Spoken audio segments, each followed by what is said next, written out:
Hello everyone, and welcome back to Spooky Hut. I know many of you listen to these videos to help you fall asleep, so before you doze off, it would be great if you could leave a comment letting me know where you're listening from around the world. If you're enjoying the episodes, don't forget to hit like and subscribe. Now let's get cozy, relax, and get started. I always considered myself an outdoorsman, someone who could find peace and solitude in the wilderness.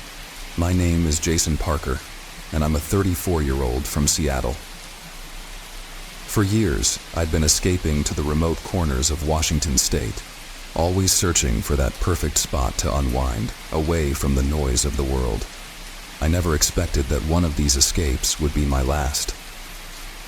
It was late October when I came across the cabin. I had been hiking through dense forest for hours, far from any marked trail, with nothing but the crunch of leaves under my boots and the occasional caw of a distant crow to keep me company. The air was crisp, the sun dipping below the tree line, casting long, eerie shadows across the ground. I was about to turn back when I noticed it, a structure just barely visible between the towering trees, shrouded in fog and overgrown with ivy. At first I thought it was just an old shack, abandoned and forgotten.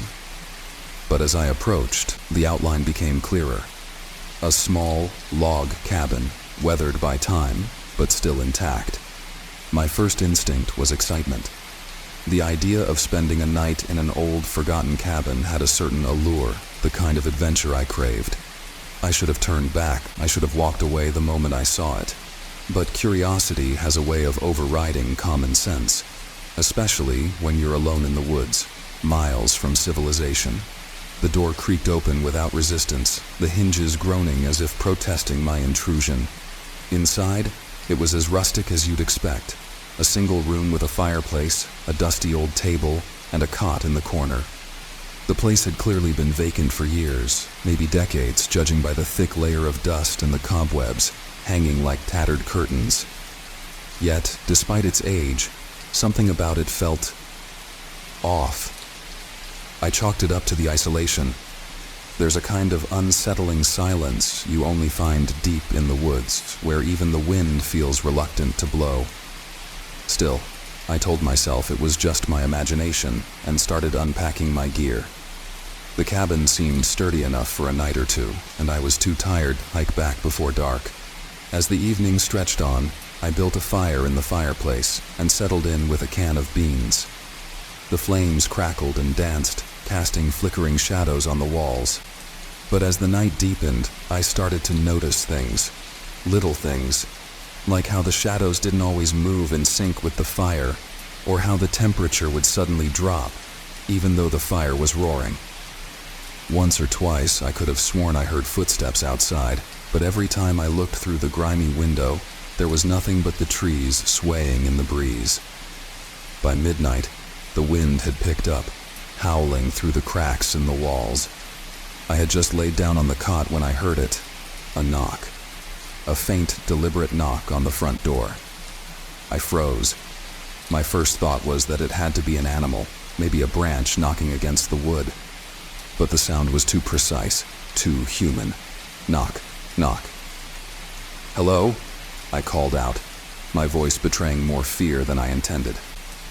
There was no reply. I grabbed my flashlight and crept toward the door.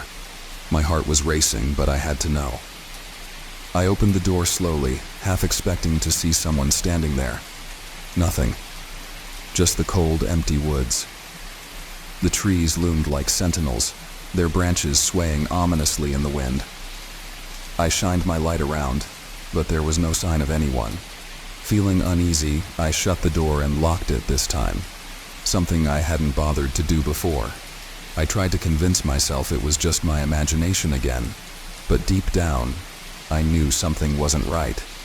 I laid back down, pulling the thin blanket over me, but sleep was impossible. Every creak, every gust of wind seemed amplified, like the cabin itself was alive, groaning under some unseen weight. Then came the footsteps. Soft, almost imperceptible, but unmistakable. Someone, or something, was inside the cabin with me. I bolted upright, my breath catching in my throat. The sound came from the far corner of the room, near the fireplace. I shone my flashlight, the beam slicing through the darkness, but I saw nothing out of place. Then the footsteps started again, moving slowly, deliberately, closer to where I sat. I leaped off the cot, heart pounding, searching for any sign of movement.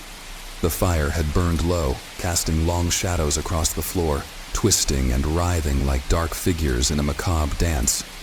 But there was no one. The cabin was empty. Yet the footsteps persisted, louder now, circling me, as if whatever it was knew I couldn't see it. I backed into the wall, gripping the flashlight so hard my knuckles turned white. The footsteps stopped. For a moment there was only silence.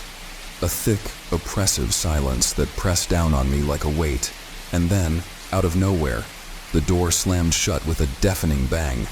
I jumped, spinning around to face it, but again there was no one there.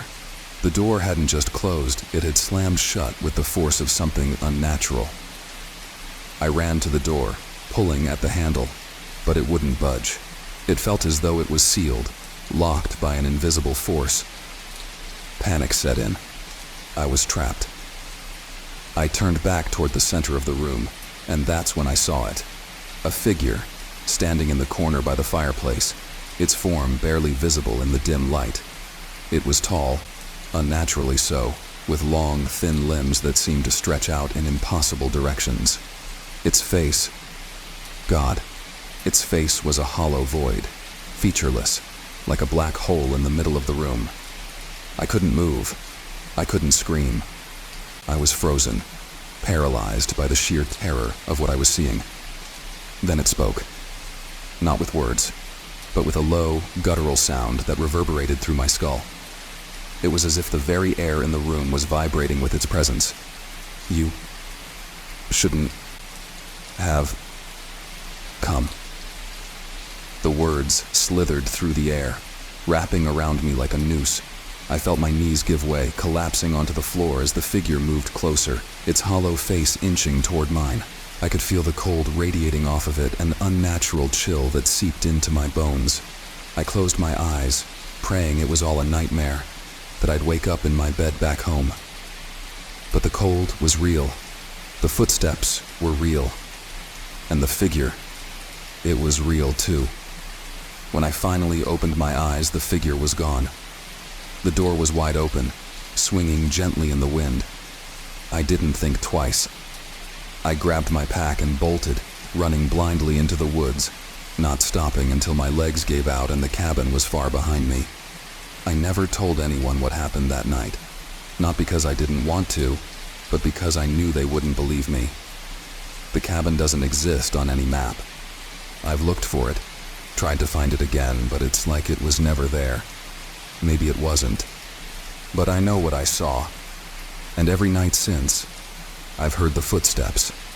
Not in the woods, not in the cabin, but right outside my bedroom door.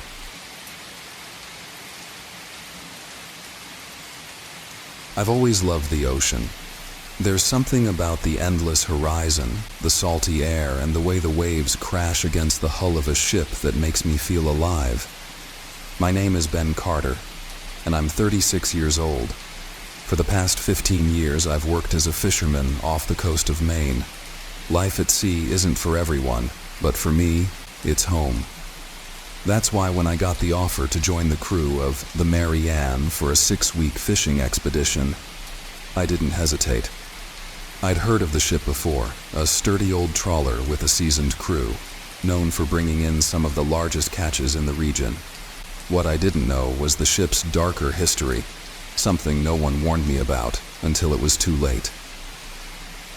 We set sail on a foggy morning in mid-October. The kind of fog that clings to the water like a thick blanket, obscuring everything beyond a few feet.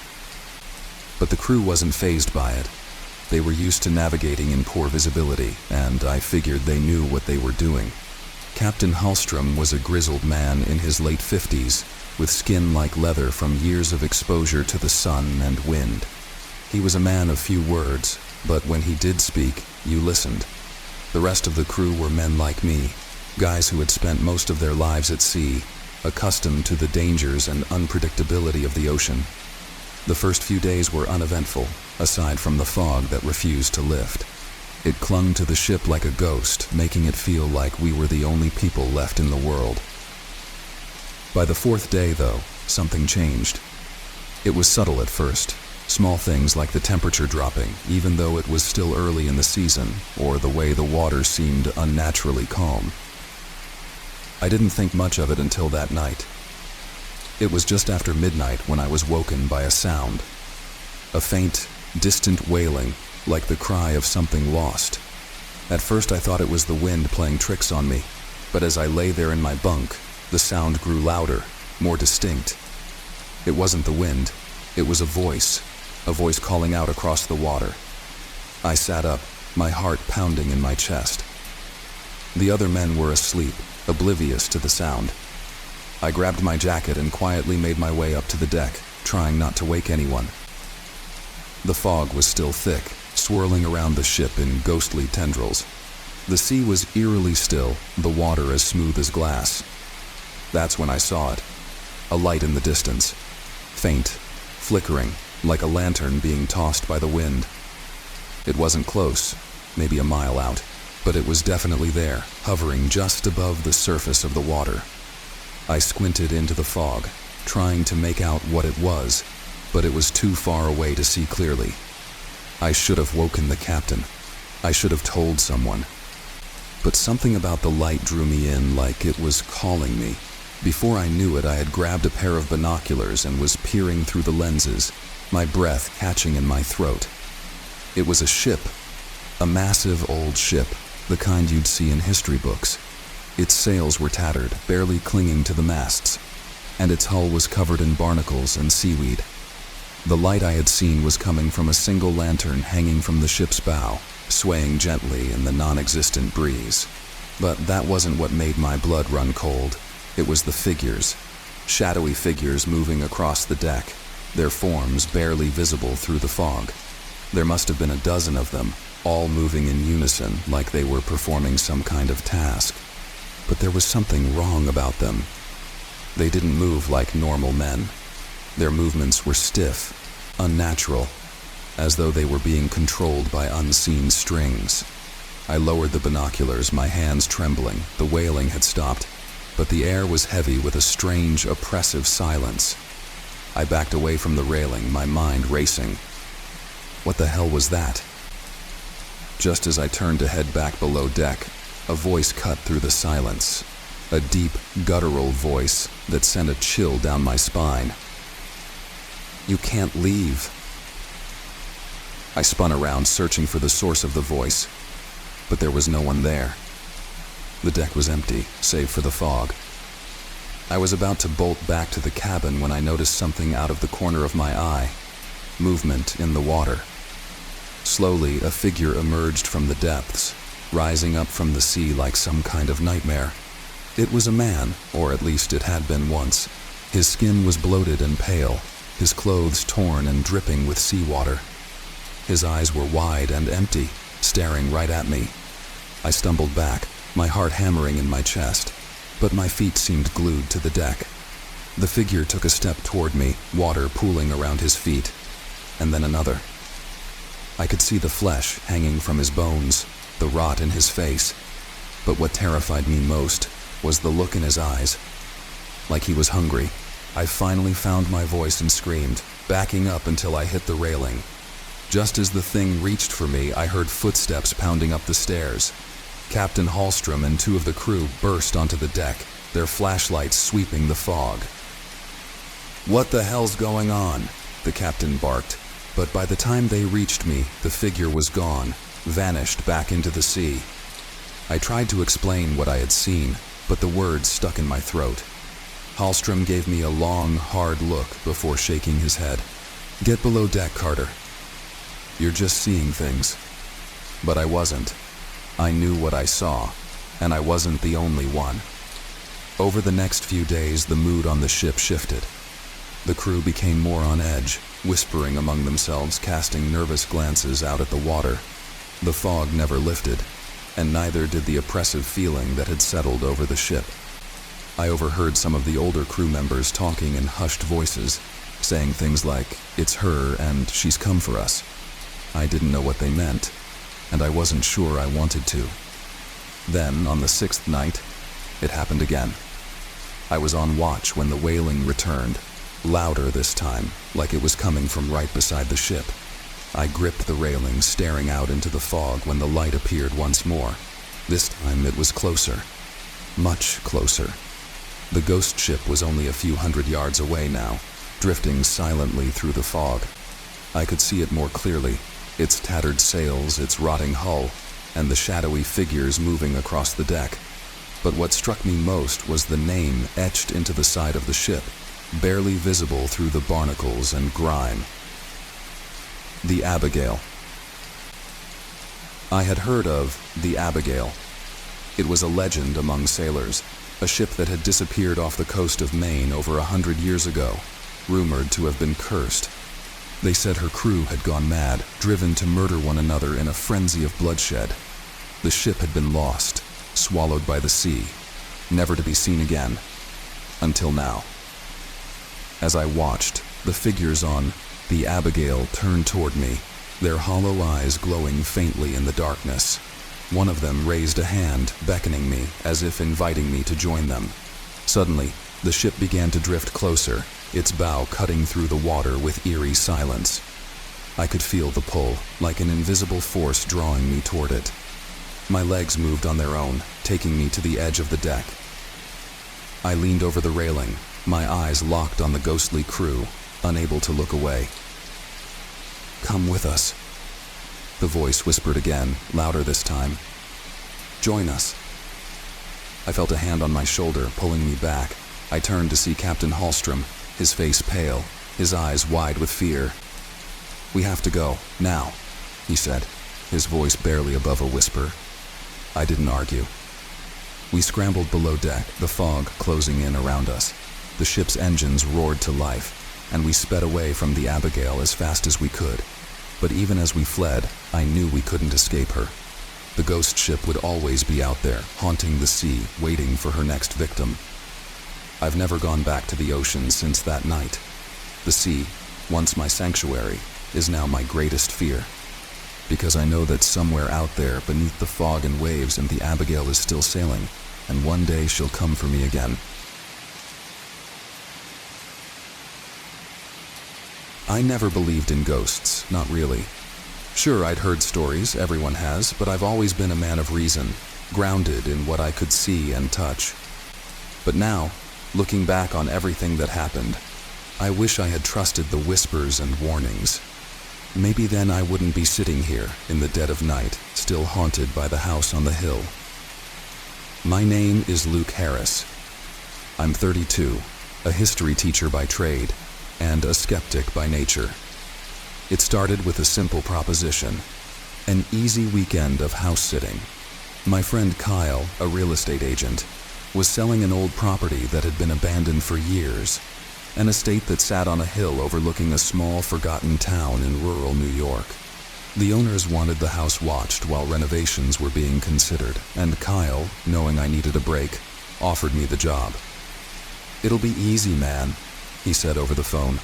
"No neighbors for miles, peace and quiet. You'll love it." I didn't need much convincing.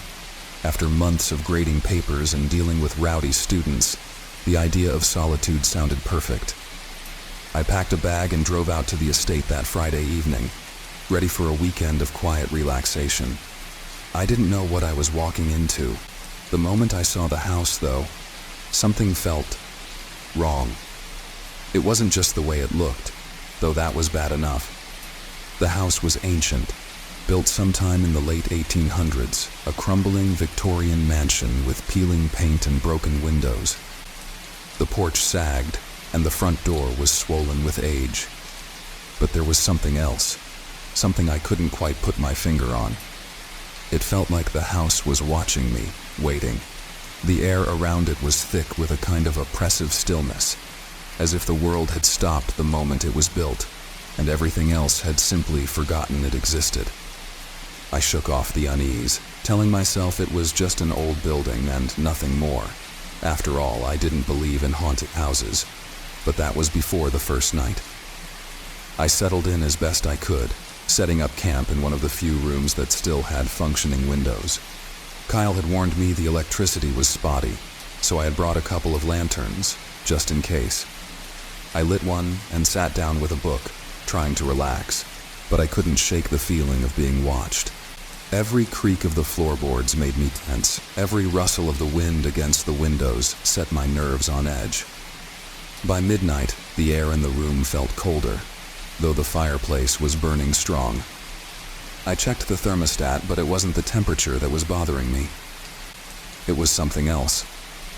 Something unnatural. That's when I heard it. A whisper. Faint, barely there, like a breath against my ear. I froze, my skin prickling. I couldn't make out what it was saying, but it was close. Too close. I spun around, scanning the room, but there was no one there. Just shadows, stretching unnaturally long in the flickering light of the lantern. My heart was racing now, but I told myself it was just the wind, or my imagination playing tricks on me. I'm alone, I reminded myself. No one's here.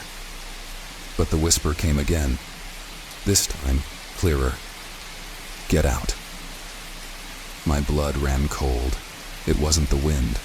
Someone, or something, was in the house with me. I grabbed my phone, but there was no signal.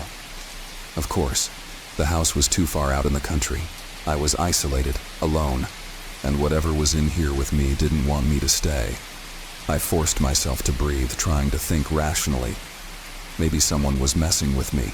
Maybe Kyle had put someone up to this, as a sick joke. I decided to check the house, starting with the upper floors. Maybe if I faced whatever was making those whispers, I could prove it was all in my head. The staircase groaned under my weight as I climbed to the second floor, where the air felt even colder, the darkness thicker. My lantern barely cut through the gloom. The hallway stretched out before me, its wooden floor warped and cracked, the walls lined with faded wallpaper that seemed to ripple as I passed. The house felt alive, as if it was breathing, watching my every move. Then, from one of the rooms at the end of the hall, I heard a faint thudding, rhythmic, like someone knocking. My heart pounded in my chest as I moved toward the door, the sound growing louder with every step. I reached for the knob, hesitating for just a second before pushing it open. The room was empty. No furniture, no people, just a large window overlooking the overgrown garden below. The knocking had stopped, replaced by a low, almost imperceptible hum like a distant chant. I stepped into the room, searching for the source of the noise, but there was nothing. Just dust and decay. Then I saw it. A shadow, darker than the rest, standing in the corner of the room. My heart skipped a beat. It wasn't cast by anything in the room. It was there. Its shape was vaguely human, but it moved, shifting slightly as if it were breathing. Get out. The whisper came again, more urgent this time. I didn't need to be told twice. I backed out of the room, slamming the door behind me, my mind racing. Whatever was in this house wasn't human. It wasn't natural, and it wanted me gone. I stumbled down the stairs, desperate to get out, to leave the house behind. But as I reached the bottom step, the front door slammed shut, as if an invisible hand had pushed it closed. I ran to it, yanking on the knob, but it wouldn't budge. I was trapped. Panic set in, and I bolted back to the living room, searching for a way out. The windows were boarded up, and every door I tried was locked. I was a prisoner in the house, surrounded by whatever malevolent force had been waiting for me. Then the whispers returned, louder now, coming from every direction. You shouldn't have come. This is our house. Leave while you still can. The voices overlapped, blending together in a cacophony of fear and hatred. My head pounded, and I pressed my hands to my ears, trying to block them out. But it was useless. The voices were inside my head, invading my thoughts. Suddenly the house shuddered. The walls groaned, and the floor beneath me trembled, as if the very foundation was coming apart. I stumbled, falling to my knees, my heart racing with terror. The whispers had turned into a deafening roar, filling the room, suffocating me. Then, just as suddenly as it had started, it stopped. Silence. I stayed there on the floor, too afraid to move, my chest heaving with shallow breaths. The house was still again, but the air felt thick with a presence I couldn't see. It was watching me, waiting for my next move. Slowly, I rose to my feet, my legs trembling beneath me. I needed to get out. I didn't care how. I just needed to escape this nightmare. But as I took a step toward the door, something caught my eye. A figure standing in the hallway. It was a woman dressed in an old-fashioned gown, her face pale and drawn. Her eyes were wide, empty, but locked onto mine. She didn't move, didn't blink, just stood there, her lips moving silently. But I could hear her voice, clear as day. "You shouldn't be here." I backed away, my heart hammering in my chest, but the woman didn't follow. She simply stood there, watching, as if she was waiting for something. And then, as quickly as she had appeared, she was gone. I didn't wait to see if she'd come back. I ran, straight for the door, and this time, it opened. I stumbled out into the night, gasping for air, the cold biting into my skin. The house loomed behind me, dark and silent, but I could feel it watching me, its windows like eyes, following my every move as I fled down the hill. I didn't stop running until I reached my car, my hands shaking as I fumbled with the keys. I started the engine and sped away, not daring to look back. That was a month ago.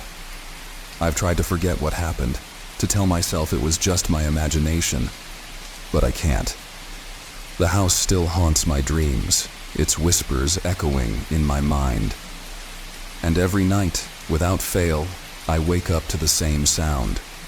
The distant knocking, rhythmic and relentless, coming from somewhere deep inside the walls of my home. As if the house on the hill isn't finished with me yet.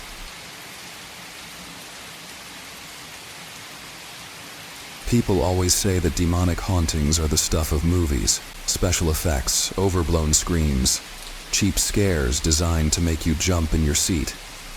I used to be one of those people, the kind who laughed at the very idea of demons tormenting the living. But not anymore. My name is Daniel Carter. I'm 29 years old, and what I'm about to tell you isn't fiction. It isn't exaggerated. It's the truth. And I wish more than anything that it wasn't. This story starts with my job as a journalist for a small but popular paranormal magazine. I've covered everything from ghost sightings in old hotels to UFO abductions in the desert, most of which I treated with a grain of salt. But last summer, I was assigned to write a feature on true stories of demonic hauntings. At first, I rolled my eyes. Another series of overblown campfire tales, I thought. Easy money. That attitude changed fast. I started my research with some light reading. Books on demonology, accounts of exorcisms, interviews with supposed victims.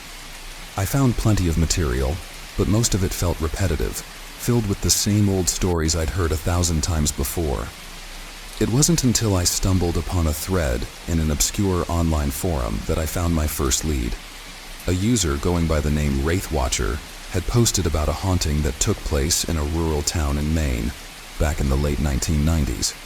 It was described in chilling detail, sudden drops in temperature, unexplained scratches on the walls, and something far more sinister lurking in the shadows of a seemingly ordinary house. I contacted the user, and to my surprise, they responded quickly. After some back-and-forth messages, I was given the address of a man named Jack Avery, one of the original victims. He was still living in that same house, alone. I booked a flight to Maine the next day. The drive from the airport to the Avery house took me deep into the woods, where the trees seemed to close in around me the further I went. The house itself was isolated, sitting at the end of a long dirt road, its roof sagging, its windows grimy and clouded. Even from the outside, I could feel an oppressive weight hanging over the property, as if the air itself was thicker here. Jack Avery was waiting for me on the porch, a tall, gaunt man in his late 40s with eyes that looked like they hadn't seen a good night's sleep in years. He didn't say much as he led me inside, just nodded and motioned me to follow. The interior of the house was worse than I expected. Dark, cluttered, and suffocating. The walls were covered in deep scratches, jagged lines that looked like they'd been carved by something with claws. I could see faint red marks beneath the wallpaper, like someone had tried to cover them up. Jack offered me a seat at the kitchen table, then sat across from me, lighting a cigarette with shaky hands. "I don't know why you're here," he said in a low voice. "But if you think this is some kind of joke, you better leave now." I assured him I wasn't here to make light of anything, and that I just wanted to hear his story. He took a long drag on his cigarette, exhaling slowly before he spoke. "It started small," he began. "The house had been in my family for generations, and I moved back here after my parents passed. I was alone, just me in the house. But right away, things felt off. You ever been somewhere that just feels wrong? Like you're not supposed to be there?" I nodded, sensing the growing tension in his voice. "I started hearing noises at night. At first I thought it was the wind, or maybe rats in the walls, but then the scratches appeared. One morning I woke up and the living room wall was covered in them, deep gashes that hadn't been there the night before. They were always in the same pattern, 3 lines like claw marks." He paused, his hands trembling.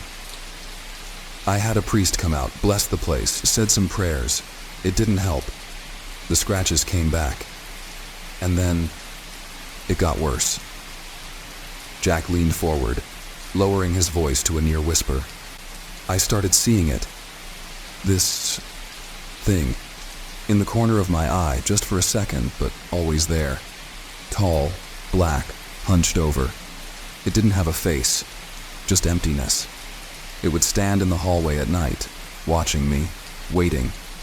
Every time I blinked, it got closer. I started sleeping with the lights on, but even then, it was there. My heart was pounding as I listened.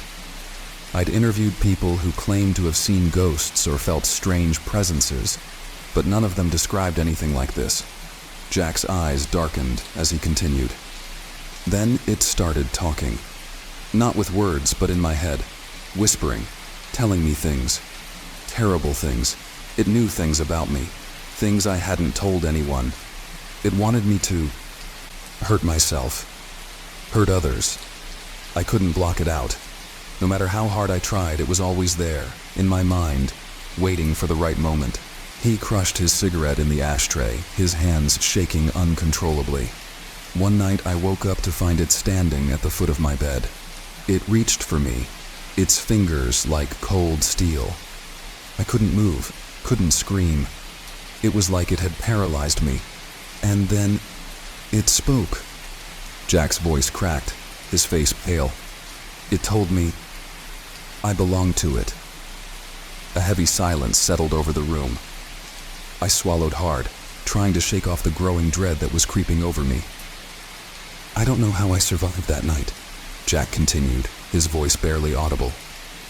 "But it left me alone for a while after that. I thought maybe it had moved on, that it was finally over. But it's never really over, is it?" I didn't know how to respond. My skepticism was slipping away, replaced by a deep, gnawing fear. The way Jack described it, the raw terror in his voice, it felt too real, too specific to be a lie. But that wasn't the end of his story. "I did some research," he said after a long pause. "Talked to a few people who knew about this sort of thing. They told me what I was dealing with wasn't just a ghost or some angry spirit. It was something much darker. A demon. One that had latched onto this place long before my family ever lived here." The word demon sent a chill down my spine. I had always dismissed talk of demons as religious superstition, but now, sitting in that house with Jack, I wasn't so sure. "Why don't you just leave?" I asked. my voice barely above a whisper. Jack laughed bitterly. Leave? I've tried. But every time I do, something pulls me back. I've moved out 3 times, but I always end up here again. It won't let me go. It owns me. The weight of his words hung heavy in the air. I could feel the oppression of the house around us, as if the very walls were listening, waiting for me to challenge their authority. We talked for a while longer, but Jack didn't offer much more than what he had already said. By the time I left the house, the sun was setting, casting long shadows across the yard. I felt like I had escaped something, like I'd barely made it out alive. But that wasn't the end. That night, back in my hotel, I woke to the sound of scratching. At first, I thought it was coming from outside, branches against the window maybe. But when I turned on the light, the noise stopped. I lay there for what felt like hours, my heart pounding in my chest, listening for the faintest sound. But nothing came. I managed to fall asleep again, but the next morning, I found 3 long, jagged scratches on the inside of my hotel door. My blood ran cold. I left Maine that day, but whatever I encountered in that house, it didn't leave me. It followed me home. For weeks, I heard whispers at night, soft at first, then louder, more insistent. My apartment would grow cold, unnaturally so, no matter how high I turned up the heat. And the scratches, they kept appearing. On the walls, the floors, even on my skin. I tried to ignore it, to tell myself it was just my imagination. But deep down, I knew the truth. The demon that haunted Jack's house had attached itself to me. I had invited it in the moment I stepped foot in that house, and now it wouldn't leave. I've tried everything, blessings, prayers, even burning sage, but nothing works. The presence is always there, lurking in the shadows, watching, waiting. Every night I feel it growing stronger, closer, and I know it's only a matter of time before it makes its move. I write this not as a warning, but as a confession. Demonic hauntings aren't just stories. They're real, and they're relentless. Once you've encountered one, there's no escape. I can feel it now, standing behind me as I type. The temperature has dropped again, and the whispers are louder than ever. It won't be long now. Pray, you never have to know what it feels like to be truly haunted.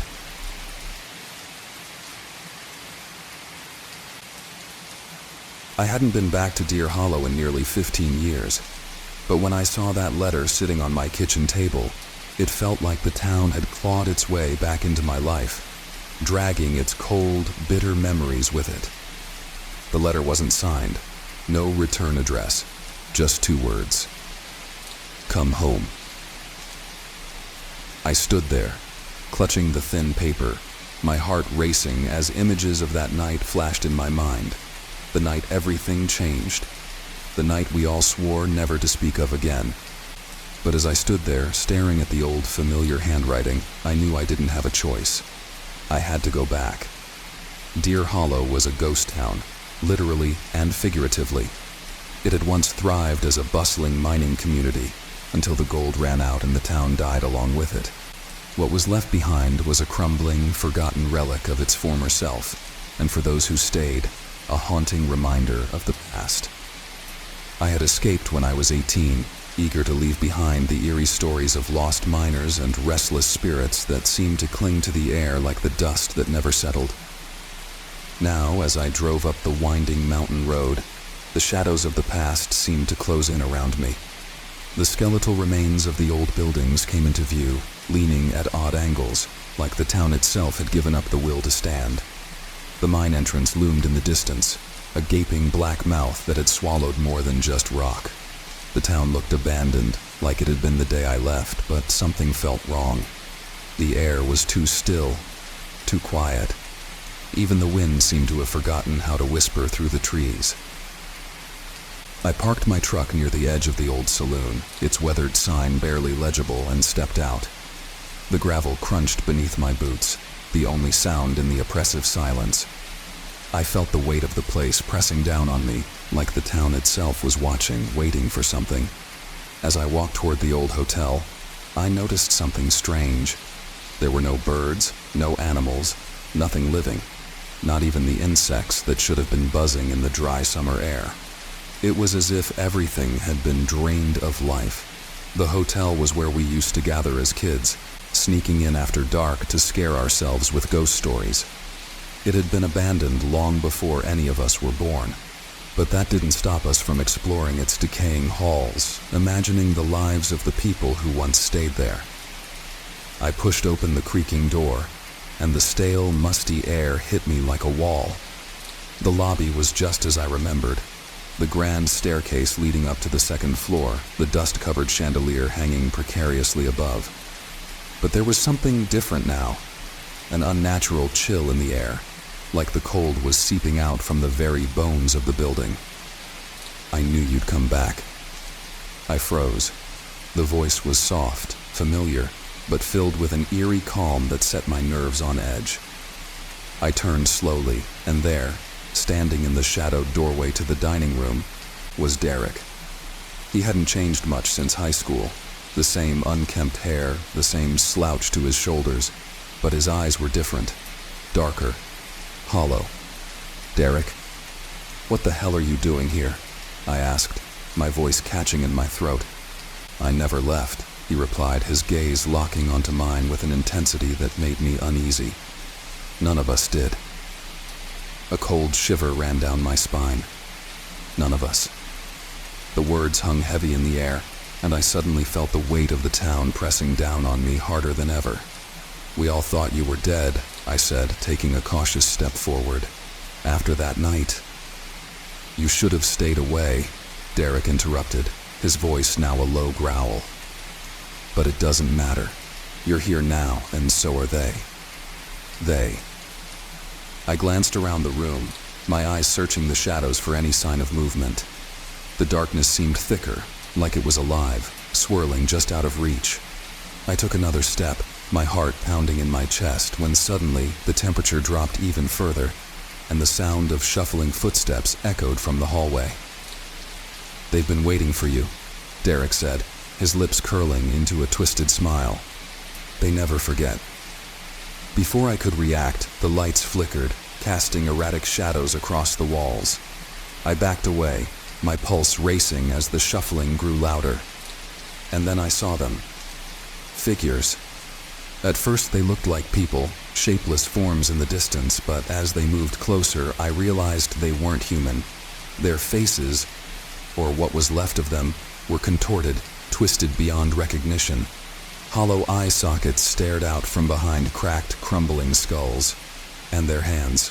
Their hands were gnarled and reaching, fingers too long, too thin, like claws made of bone.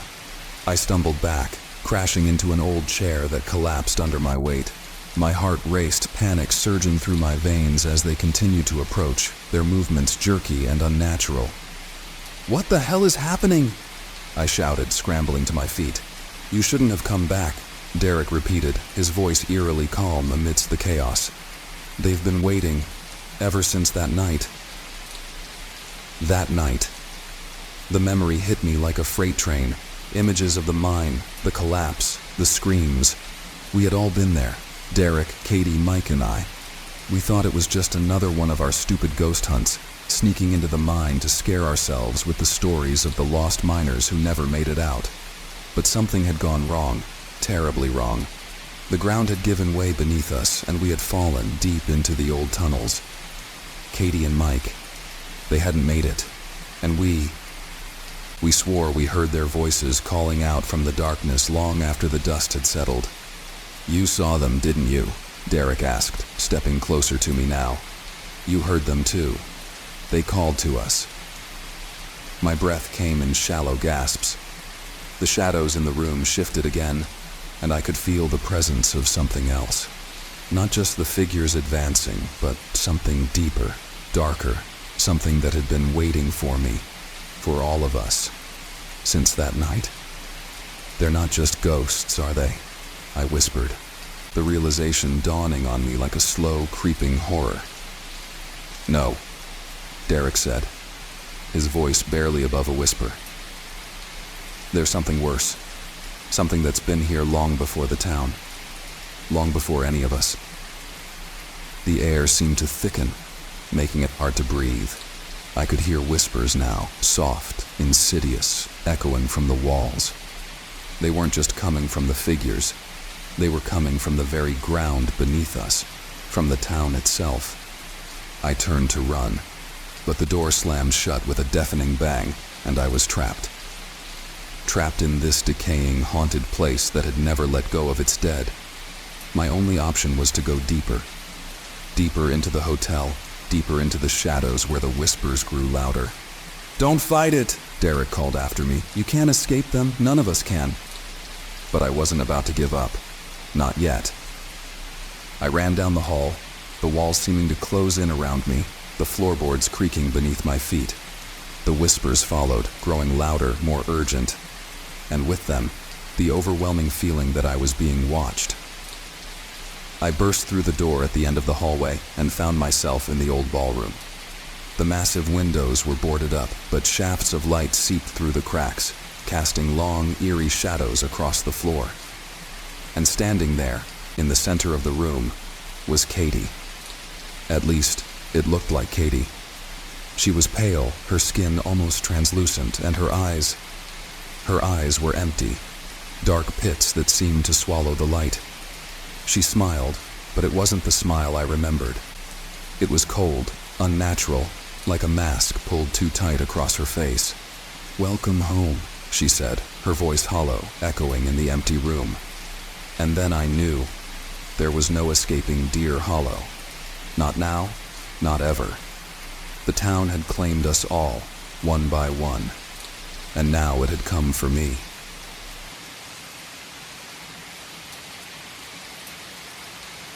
You know that feeling you get when something's not quite right?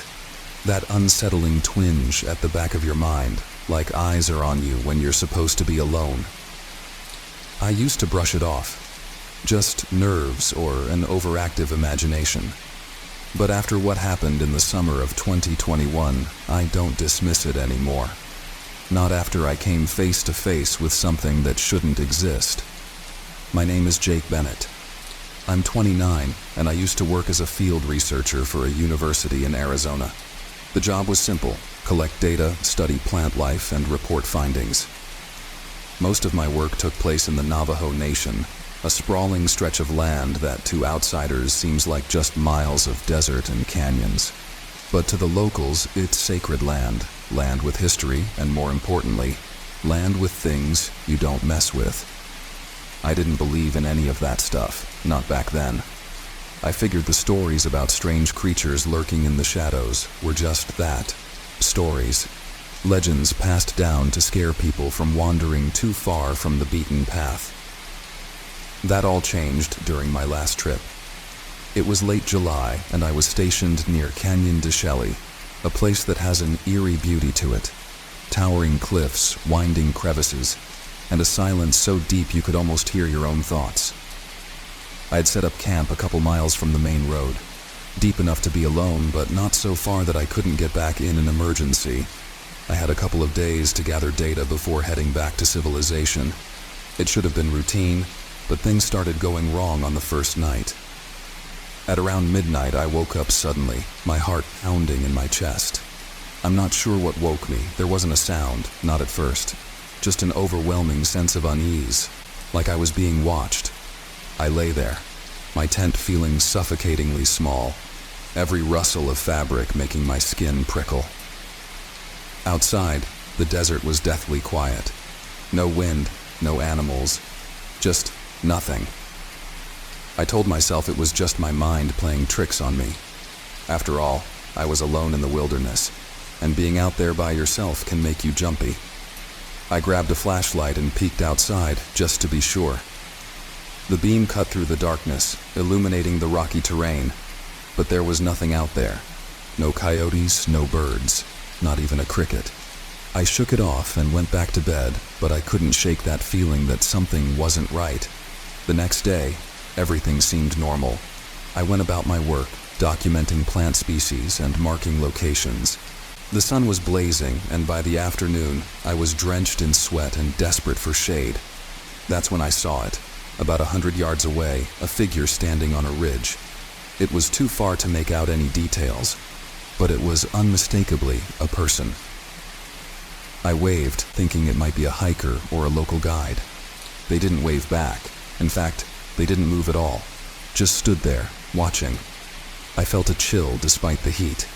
I called out, but there was no response. I turned away for a second to grab my binoculars from my bag, but when I looked back, the figure was gone. No sound of footsteps, no trace of movement, just empty desert. My mind raced, but I convinced myself it had to be someone passing through. I didn't want to think about the alternative. That night, I couldn't sleep. The stillness outside seemed oppressive, as if the air itself was holding its breath. Around 2 a.m., I heard it. A soft shuffling sound outside my tent, followed by a low, almost human-like groan. I froze, every instinct screaming at me to stay quiet.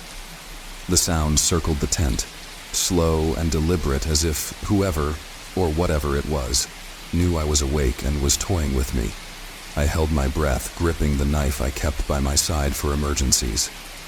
The shuffling stopped right by the entrance of my tent, and for what felt like an eternity, there was nothing but silence. Then the tent zipper started to move, slowly, agonizingly slowly. I snapped. In one motion, I unzipped the tent from the inside and burst out, flashlight and knife in hand. The beam of light cut through the darkness, revealing nothing. No tracks, no animals, no people. But that feeling, that creeping sensation of being watched, was stronger than ever. I barely slept that night, the knife clutched in my hand, heart racing until dawn. The next day, I decided I had enough. I was packing up and heading out, my data be damned. But as I was breaking down my tent, I noticed something that chilled me to the core. Footprints, human footprints, leading around my campsite. But here's the thing, they weren't normal. They were barefoot, but the toes were elongated, almost claw-like. They circled the tent and then led off into the wilderness, disappearing into the rocky terrain. I told myself I'd imagined it, that I was tired and my mind was playing tricks on me, but deep down I knew better. I packed up as quickly as I could and started the long hike back to my truck. The whole time, I couldn't shake the feeling that I was being followed. Every so often, I'd hear the soft crunch of gravel behind me, but whenever I turned, there was no one there.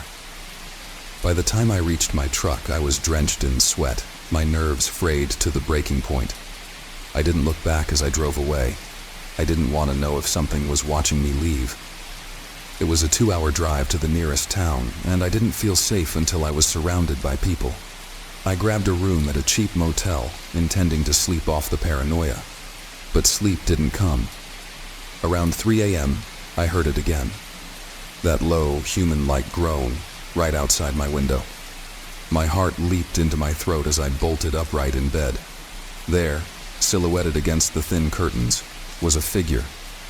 I couldn't make out any details, but I knew it was the same thing I had seen in the desert. It stood there, motionless for what felt like hours. Then, slowly, it raised a hand and scratched at the window, just once, before turning and disappearing into the night. I checked out of the motel the next morning and never went back to the Navajo Nation. I tried to forget about it, but the image of that figure still haunts me. A few weeks later, I did some research, looking into local legends. That's when I first read about skinwalkers, shapeshifters, witches in Navajo lore who can assume the form of animals or even other people. They're said to stalk the land at night, tormenting those who dare to cross them. I don't know if what I encountered was a skinwalker, but whatever it wasn't human, and it was real. I still feel it sometimes, late at night, when the world is quiet and I'm alone in my apartment. That sensation of being watched. That soft scratching sound at the window. I try not to look. I'm afraid of what I might see.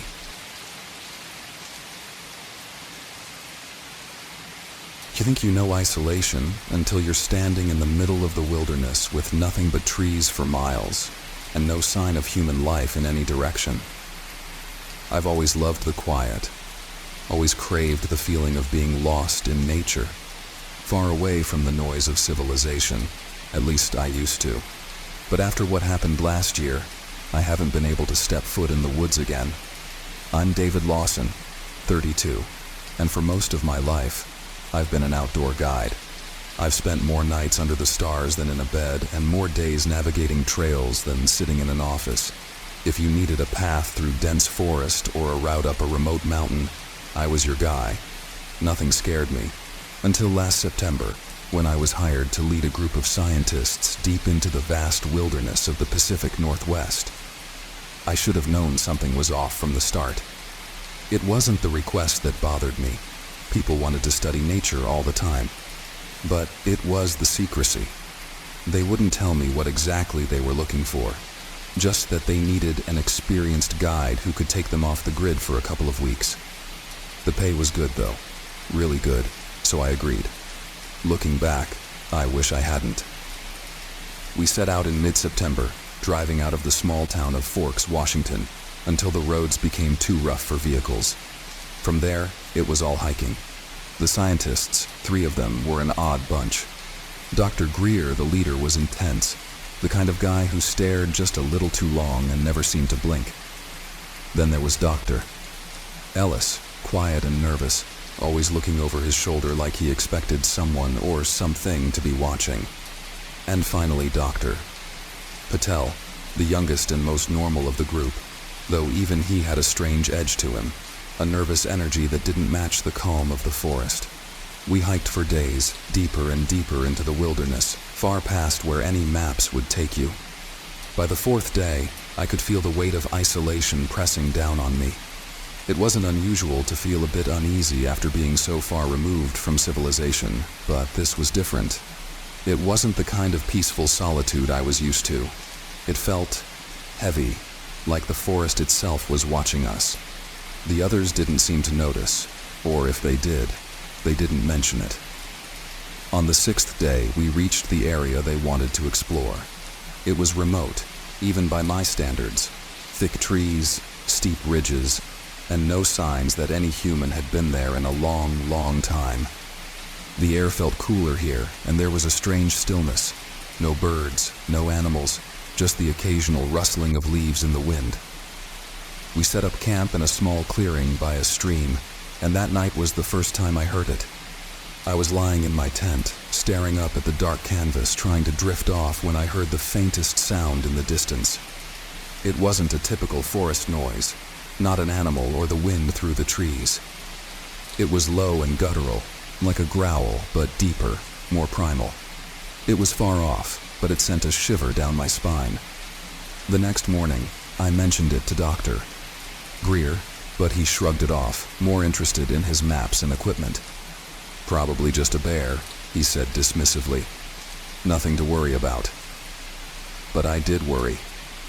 And by the looks of Dr. Ellis, so did he. His face had gone pale when I mentioned the sound, and he wouldn't meet my eyes. Dr. Patel, on the other hand, seemed distracted, like his mind was elsewhere. None of them seemed interested in leaving, so we stayed. The next few days were a blur of hiking, data collection, and an ever-growing sense of unease. That growl, whatever it was, came back each night, a little closer than before. I'd lay awake, gripping my knife, my heart racing as I tried to pinpoint where it was coming from. But every time I thought I had it figured out, the sound would move, like it was circling us. One night, the growl was so close I could swear it was just outside the tent. I sat up, gripping my flashlight and knife, straining my ears. Then I heard it, something heavy moving through the trees, snapping branches and rustling leaves. Whatever it was big, bigger than any bear or animal I'd ever encountered, and it was getting closer. I bolted out of the tent, flashlight in hand, shining the beam into the trees. "Greer!" I shouted. "Ellis, Patel, get up!" The others scrambled out of their tents, looking confused and disoriented. The growling had stopped, but the air was thick with tension. I scanned the tree line, but there was nothing there. Just darkness and the suffocating silence of the forest. "What the hell was that?" Dr. Patel whispered, his voice trembling. "I don't know," I admitted, my heart pounding in my chest. "But we're not sticking around to find out." Dr. Greer was furious. "We're not leaving," he snapped. "We're on the verge of a major discovery. I won't have it ruined because of some animal." "This isn't just an animal," I shot back. "There's something out there, something big. We're not safe here." But Greer wouldn't listen. He was obsessed, driven by something I didn't understand. Ellis looked like he wanted to leave but wouldn't speak up. And Patel was just scared out of his mind. That night, I didn't sleep. I sat by the fire, knife in hand, eyes scanning the darkness for any sign of movement. The growl didn't return, but the forest felt wrong, like it was holding its breath, waiting for something to happen. The next day, everything went to hell. We were out collecting samples near a steep ridge when Dr. Ellis stumbled and dropped his equipment down the slope. I offered to go get it, not wanting anyone else to risk the climb. As I descended the ridge, I noticed something odd. Claw marks. Deep, jagged scratches carved into the rock. They were fresh, and they were big. Much too big for any animal native to the area. My stomach twisted in knots as I reached the bottom and found the equipment. That's when I saw it. A cave, hidden behind a tangle of roots and branches. It was dark inside, pitch black, but there was a smell. A foul, rotten stench that hit me like a punch to the gut. Something was living in there. I scrambled back up the ridge, my heart racing, and told the others about the cave. Greer's eyes lit up with excitement. "We have to check it out," he said, grabbing his gear. I tried to stop him, but he was already halfway down the ridge. Reluctantly, we followed. The smell got worse the closer we got to the cave, and I had to fight the urge to gag. As we neared the entrance, the air grew colder, unnaturally cold, like the warmth of the sun couldn't penetrate the area. Greer was the first to enter, flashlight in hand, his eyes gleaming with anticipation. What we found inside will haunt me for the rest of my life. The cave was filled with bones, hundreds of them. Some were animal, but others were human. Skulls, ribs, limbs, all scattered across the ground like discarded toys. And at the back of the cave, something moved. At first, I thought it was a trick of the light, but then I saw it. A figure, hunched over, its skin pale and mottled, its eyes reflecting the beam of our flashlights. It was tall, impossibly tall, with long, gangly limbs and claws that scraped the stone floor. Its face, I can barely describe it. It wasn't human, but it wasn't animal either. It was something in between, something wrong. It let out a low, guttural growl, the same growl I had heard every night, and then it moved. Fast. Too fast. Before I could react, it was on Dr. Greer, its claws sinking into his chest as it dragged him deeper into the cave. I don't remember much after that. I remember screaming, running, the sound of Ellis and Patel behind me as we scrambled out of the cave and up the ridge. I didn't look back. I couldn't. We ran for hours, not stopping until we reached our camp. We grabbed what we could and kept going, running through the night until we finally collapsed near a road. Ellis was in shock, mumbling incoherently, and Patel just stared blankly, like his mind had broken. By the time help arrived, we were barely coherent. The authorities searched the area but found nothing. No cave, no bones, no creature. Dr. Greer was declared missing, presumed dead, and the whole thing was chalked up to a tragic accident in the wilderness. But I know what I saw. We weren't alone out there. There's something in the deep wilderness, something ancient and dangerous, and it's still out there, waiting.